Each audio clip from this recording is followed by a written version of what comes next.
Hello students, आइए देखते हैं पॉजिटिव रेस और कैनाल रेस या इन्हीं को हम डिस्कवरी ऑफ प्रोटॉन बोल सकते हैं। क्या होता है इसमें? एक साइंटिस्ट थे गोल्डस्टीन साहब ने क्या किया, रिपीटेड द थॉमसन एक्सपेरिमेंट। पिछला जो मैंने कैथोड रेस की डिस्कवरी बताई थी, वहाँ पर थॉमसन साहब ने कैथोड रेस की डिस्कवरी की थी, जिसमें उन्होंने डिस्चार्ज ट्यूब का यूज किया था। ठीक वही चीज गोल्डस्टीन साहब ने की। इन्होंने क्या किया, यूजिंग बस सिर्फ इतना अंतर किया कि इन्होंने जो कैथोड लिया वो परफोरेटेड ले लिया। Using a perforated cathode and observe a glow behind it also. इन्होंने जब एक परफोरेटेड कैथोड लिया, एक डिस्चार्ज ट्यूब ली, ठीक उनकी तरह वैक्यूम पंप लगाकर एयर को बाहर निकाला, प्रेशर को लो किया और हाई वोल्टेज का करंट सप्लाई दिया, तो आपने देखा कि कैथोड रेस को ये नेगेटिव वाली जो थी, जो कैथोड से, जिनको मैंने यहाँ पर ब्लैक कलर से दिखाया है, जो कैथोड से एनोड की तरफ जा रही थी, लेकिन कुछ ऐसी रेस थी जो एनोड इलेक्ट्रोड से निकलकर कैथोड की तरफ आ रही थी। ठीक, जो कैथोड के परफोरेटेड होने की वजह से कैथोड इलेक्ट्रोड के पीछे आ जा रही थी, इन होल से होती हुई। परफोरेटेड मतलब होता है छिद्रित कैथोड था, होल वाला था, जिसमें छोटे छोटे होल थे। उसके पीछे आकर यहाँ पर ग्लो प्रोड्यूस कर रही थी। क्योंकि ये यहाँ से रेस पीछे निकल आई इन कैनाल से, इसलिए इन रेस को कैनाल रेस कहा गया। इन पर पॉजिटिव चार्ज था, ये यही रेस है जिन्हें हम लोग पॉजिटिव रेस कहते हैं, क्योंकि ये एनोड से निकली, पॉजिटिव इलेक्ट्रोड से निकली हुई रेस है। ठीक है बेटा, तो इन्होंने क्या किया, इन्होंने इन कैनाल किरणों के, इन कैनाल रेस की कुछ प्रॉपर्टी बताई। वो प्रॉपर्टी क्या थी? ये भी कैथोड रेस की तरह travel in a straight line opposite direction, straight line opposite to the cathode rays. Cathode rays का डायरेक्शन इस तरफ से, कैथोड से एनोड की तरफ था, लेकिन इनका कहाँ था? एनोड से कैथोड की तरफ ये ट्रैवल कर रही थी। दूसरी चीज इन्होंने बताई, speed less than the cathode rays. इन रेज की स्पीड जो थी वो कैथोड रेज से बेटा कम थी। इन रेज की स्पीड जो थी, यहाँ पर मैंने लिखा है, speed of the canal raise less than the cathode raise, मैंने साथ में लिखा हुआ है। थर्ड पॉइंट में इन्होंने बताया, इन द इलेक्ट्रिक फील्ड, जैसे उनको इलेक्ट्रिक फील्ड में पास आउट कराते थे। मैंने बार बार डायग्राम नहीं बनाया है, क्योंकि हम पिछले एक्सपेरिमेंट में डायग्राम से एक्सप्लेन कर चुके हैं। इलेक्ट्रिक फील्ड से जब इन्हें पास आउट करते हैं तो deflected toward the negative poles, तो ये रेज नेगेटिव पोल की तरफ, ये वाली रेज नेगेटिव पोल की तरफ डिफ्लेक्ट हो जाती है। इसका मतलब ये रेज कैसे बनी थी? पॉजिटिव पार्टिकल्स से बनी थी। नेक्स्ट पॉइंट मैंने वही लिखा, charge on the canal rays और the positive charge carry the positive charge, मैंने साथ में दिया है। फिर मैंने कहा the value of E upon M, E upon M का जो रेशियो था यहाँ पर, तो value of E upon M ratio for these rays depend upon the nature of the gas filled in the discharge tube. इस discharge tube के अंदर जो गैस भरी थी उसके नेचर पर डिपेंड करता है इसका E अपॉन M रेशियो। अभी मैं निकाल के दिखा रहा हूँ यहाँ पर E अपॉन M रेशियो क्या होता है। अब इधर देखिए, मास ऑफ दीज रेज, इस तरफ देखिए, राइट हैंड साइड ऊपर की तरफ कॉर्नर में बेटा, ठीक है, मैंने लिखा है mass of these particles equal to that of gases atom. जो गैस डिस्चार्ज ट्यूब के अंदर भरी हुई थी उसके मास पर डिपेंड करता है इनका मास, लेकिन हायर देन द इलेक्ट्रॉन। इनका मास इलेक्ट्रॉन से ज़्यादा होता है। ठीक है, आइए और देखते हैं क्या पॉइंट है। Penetrating power lower than the cathode, इनकी स्पीड कम थी, इसलिए इनकी पेनिट्रेटिंग पावर कैथोड रेस के कंपैरिजन में कम रही थी। ठीक है, या कम होती है। व्हेन स्ट्राइक, जब ये rays strike on the zinc sulphide spin, zinc sulphide spin पर स्ट्राइक करती हैं तो ये फ्लोरोसेंस प्रोड्यूस करती है, ग्लो प्रोड्यूस करती है। ठीक है, कैथोड रेस की तरह। तो मैक्सिमम प्रॉपर्टी उसी तरह से ही या उसके अपोजिट हो जाती हैं चार्ज अपोजिट होने की वजह से। अब देखिए बेटा, नेक्स्ट पॉइंट में मैंने यहाँ पर नेक्स्ट स्लाइड में एक्सप्लेन किया है calculation of E upon m ratio for the positive raise of the hydrogen gas. अगर हमने इस डिस्चार्ज ट्यूब के अंदर हाइड्रोजन गैस भरी तो हाइड्रोजन गैस एक इलेक्ट्रॉन रिलीज करके एक इलेक्ट्रॉन रिलीज करती होगी और H+ में कन्वर्ट होती होगी। तो प्रोटॉन या ध्यान देना बेटा, मैं कुछ चीज़ें बोल देता हूँ जिनको मैं थ्योरेटिकल नहीं लिख रहा हूँ, यानी आप बुक से अगर आप नोट्स बना रहे हैं तो बुक से ये चीज़ लिख देंगे। When an electric discharge is carried out in the discharge tube fitted with a perforated cathode and filled with the hydrogen gas। किससे फिल करेंगे इस डिस्चार्ज ट्यूब को? Hydrogen gas. At low pressure, तो low pressure पर protons are obtained. It means positive rays contain proton, positive rays जो थी वो क्या रख रही थी? प्रोटॉन रख रही थी। When hydrogen gas is used in the discharge tube, hydrogen gas को यूज किया तो proton carry equal but opposite charge to the electrons.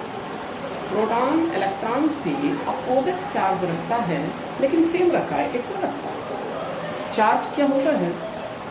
Charge of electron 1.602 into 10 to the power minus 19 coulomb. Mass क्या होता है? 1.672 into 10 to the power minus 27 kg। और 10 हम क्या लिख सकते हैं? E/m का रेशियो निकालेंगे तो ऊपर इसकी वैल्यू रखेंगे, m की वैल्यू यहाँ से नीचे रखेंगे, इसे कैलकुलेट करेंगे तो वैल्यू क्या आ जाएगी हाइड्रोजन के लिए? 9.58 into 10 to the power 7 coulomb per KG. Okay, तो इस तरह से हम यहाँ पर E/m का रेशियो निकालेंगे for the hydrogen gas. Okay, अब देखिए बेटा, हमने यहाँ पर हीलियम के लिए कैलकुलेशन यहाँ पर किया है। Calculation of the E/m ratio for the anode rays obtain from the helium gas. अगर इसमें हाइड्रोजन के लिए निकाला तो ये निकली value.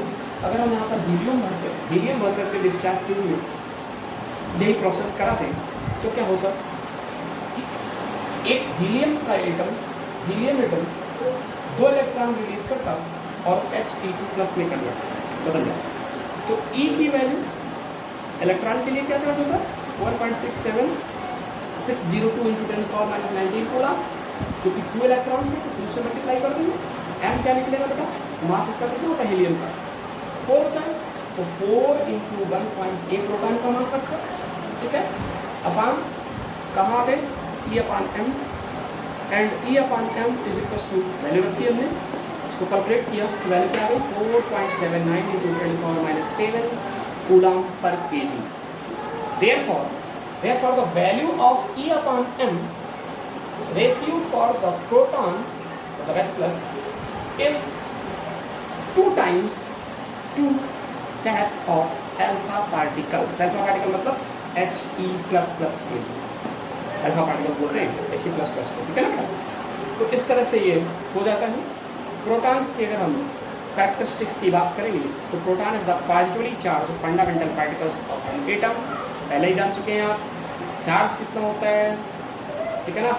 Each proton carried the equal but the opposite charge of that electrons के बराबर होता है, लेकिन अपोजिट होता है, इलेक्ट्रॉन का नेगेटिव में होता है, इसका पॉजिटिव में होता है, जिसकी वैल्यू 1.602 × 10⁻⁻19 कूलम होती है।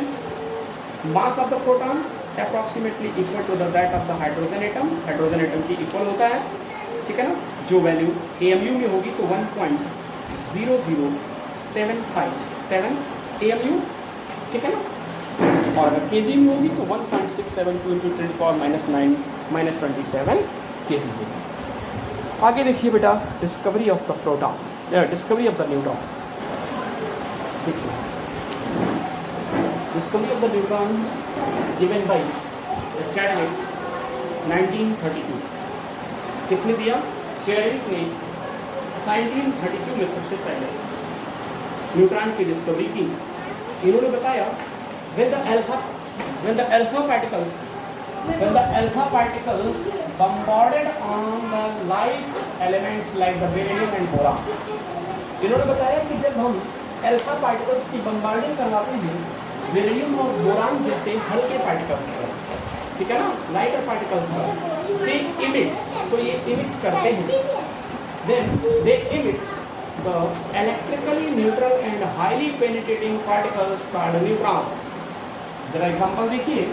एग्जांपल नंबर 1 में मैंने बताया आपको बेटा, एग्जांपल नंबर 1 में आपको बताया कि beryllium atomic number 4, atomic mass 9, हल्का लाइट पार्टिकल है। हीलियम की बम्बार्डिंग मतलब अल्फा पार्टिकल्स की बम्बार्डिंग करवाई तो हमें क्या मिल गया? कार्बन मिल गया, और ये 0 n1 जो लिखा हुआ है जिसका न्यूट्रॉन, ओके, तो ये न्यूट्रॉन मिला। बोरान पर इसी तरह से ये अल्फा पार्टिकल्स है, इस पर एलिमेंट्स है, इस पर करवाई हमने बम्बार्डिंग अल्फा पार्टिकल्स की, तो क्या होगा? इनका अल्फा पार्टिकल्स है, तो 7n मतलब नाइट्रोजन 13 मिला प्लस 0n1 एक न्यूट्रॉन निकला। तो ये इलेक्ट्रिकली न्यूट्रल पार्टिकल जो अल्फा पार्टिकल्स की बम्बार्डिंग करवाने से निकला, इसी को इन्होंने क्या कहा? चूंकि ये न्यूट्रल था इसलिए इसका नाम दिया गया न्यूट्रॉन। अब बात आती है कुछ कैरेक्टर्स, आप सुन लीजिए, इनको राइट डाउन कर लीजिएगा अपनी नोटबुक पर। एक्सेप्ट द हाइड्रोजन, दुनिया में हाइड्रोजन एक ऐसा बेटा, एक बात याद रखिएगा, बिल्कुल बहुत सिंपल सा, ये तो सिंपल सा क्वेश्चन है लेकिन कई बार कंफ्यूजन क्रिएट कर देता है हमें। कई बार हमसे क्वेश्चन ऐसे करते के ओरली कोई पूछ लेता है और हम बता नहीं पाते, बहुत छोटी सी चीज़। ये हीलियम, ये जो हाइड्रोजन है, इसका ये जो हाइड्रोजन है 1 एक्सपेंड, जिसे हम लोग प्रोटियम बोलते हैं, तो except the hydrogen all the atoms of the elements, all atoms of all elements have the neutron. केवल हाइड्रोजन के पास न्यूट्रॉन नहीं होता, बाकी दुनिया के जितने भी एलिमेंट्स हैं उन सभी के पास क्या होता है? न्यूट्रॉन होता है, 1 or more than 1, ओके। तो इसी तरह से कहाँ होता है न्यूट्रॉन? न्यूक्लियस के अंदर होता है। प्रोटॉन और न्यूट्रॉन हमेशा न्यूक्लियस में होते हैं, आगे के एक्सपेरिमेंट में प्रूफ होगा। Thus the neutrons are the fundamental particles of all atoms except the hydrogen। Neutron are electrically neutral, next point में लिख देना, they are not deflected in the, बेटा जब इस पर कोई चार्ज नहीं है तो ये क्यों डिफ्लेक्ट करेगा? मैग्नेटिक फील्ड में, तो they are not deflected in the magnetic field and electric field, ठीक है। फिर क्या करेंगे? Their mass of the equal to that of the proton, इसका मास प्रोटॉन के इक्वल होता है 1.67 × 10⁻⁻27 kg या 1.00893, ठीक है ना। The radius of the neutron is 10⁻⁻13 centimetre. Radius कितनी होती है न्यूट्रॉन की? 10⁻⁻13 centimetre. The value of the E/m ratio is 0 because the charge, क्योंकि इस पर चार्ज क्या होता है? 0 होता है, इसलिए न्यूट्रॉन की E/m की रेशियो क्या वैल्यू क्या होती है? 0 होती है, ठीक है। ये बात यहाँ तक क्लियर हुई। देखिए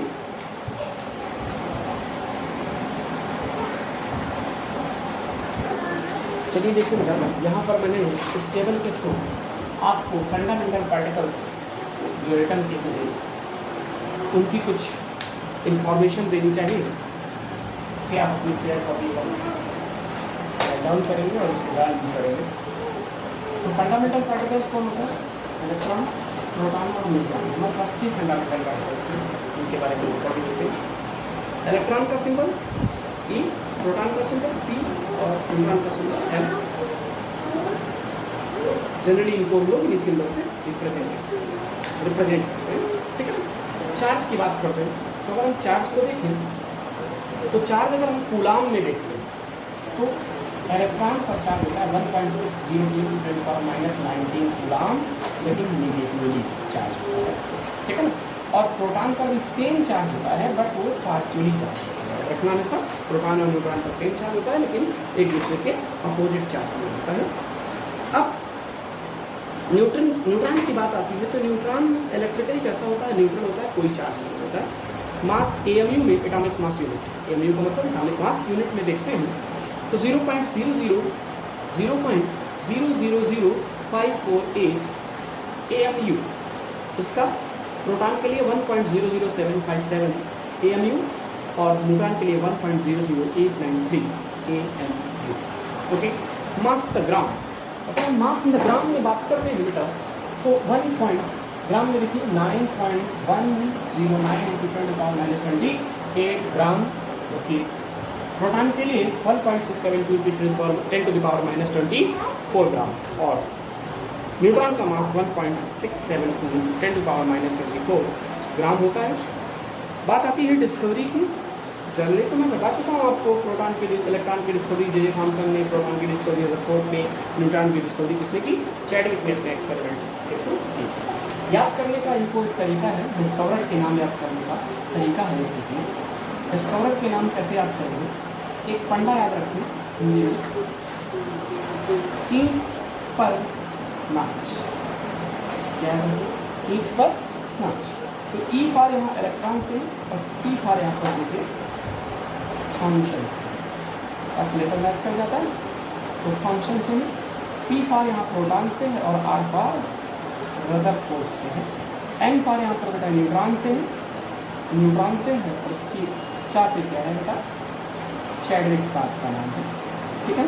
तो इस तरह से किसने किसकी डिस्कवरी की, इसके लिए आपको क्या रखना है, सिर्फ ईंट पर नाच एक सेंटेंस याद रखना और डिस्कवरर के नाम आपको याद आ जाएंगे, ठीक है, इस तरह से। ओके, नेक्स्ट वीडियो में अब हम लोग अर्लियर एटॉमिक मॉडल्स की बात करेंगे।